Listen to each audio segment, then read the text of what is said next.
ಇನ್ನು ರಾಜಕೀಯದಲ್ಲಿ ಈ ಪೆನ್ಡ್ರೈವ್ ವಿಚಾರ ಸುನಾಮಿಯನ್ನೇ ಎಬ್ಬಿಸ್ತಾ ಇದೆ. ದಿನಕ್ಕೊಂದು ತಿರುವನ್ನ ಪಡೆದುಕೊಳ್ತಾ ಇದೆ.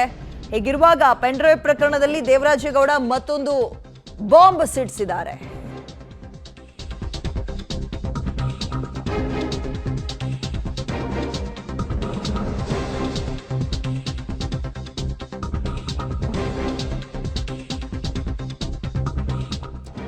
ಡಿಕೆಶಿ ವಿರುದ್ಧ ಆರೋಪದ ಮೇಲೆ ಆರೋಪವನ್ನ ವಕೀಲ ದೇವರಾಜೇಗೌಡ ಮಾಡ್ತಾ ಇದ್ದಾರೆ.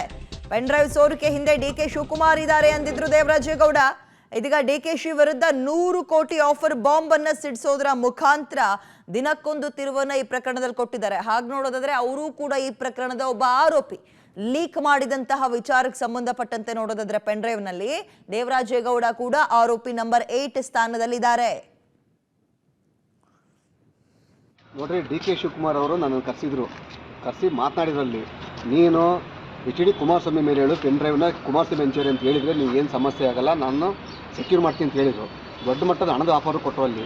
ಇದನ್ನೆಲ್ಲ ಹೆಚ್ಚು ಕಡಿಮೆ ಕಾರ್ತಿಕ್ನಿಂದ ಸಂಪೂರ್ಣ ಮಾಹಿತಿಯನ್ನು ಪಡ್ಕೊಂಡಿರೋದು. ಕಾರ್ತಿಕ್ನ ಪೆಂಡರ್ ತರಿಸ್ಕೊಂಡು ಪೆಂಡರ್ ರೆಡಿ ಮಾಡಿದೆ ಡಿ ಕೆ ಶಿವಕುಮಾರ್. ಇದಕ್ಕೆ 4 ಜನ ಮಂತ್ರಿಗಳ ಕಮಿಟಿ ಅಂತ ಹೇಳಿದ್ನಲ್ಲ, ಆ 4 ಜನ ಮಂತ್ರಿಗಳು ಯಾರು ಅಂತಂದರೆ ಚಲರಾಯ ಸ್ವಾಮಿ, ಆಮೇಲೆ ಕೃಷ್ಣ ಬೈರೇಗೌಡ, ಅದಾದಮೇಲೆ ಇವರು ಪ್ರಿಯಾಂಕಾ ಖರ್ಗೆ ಮತ್ತು ಇನ್ನೊಬ್ಬರು ಸಚಿವರು, ಒಟ್ಟು 4 ಜನ ಮಂತ್ರಿಗಳನ್ನ ಒಂದು ತಂಡ ರಚನೆ ಮಾಡಿ ಇದನ್ನೆಲ್ಲ ಹ್ಯಾಂಡಲ್ ಮಾಡೋಕ್ಕೆ ಬಿಟ್ಟಿದ್ದಾರೆ ಅಲ್ಲಿ.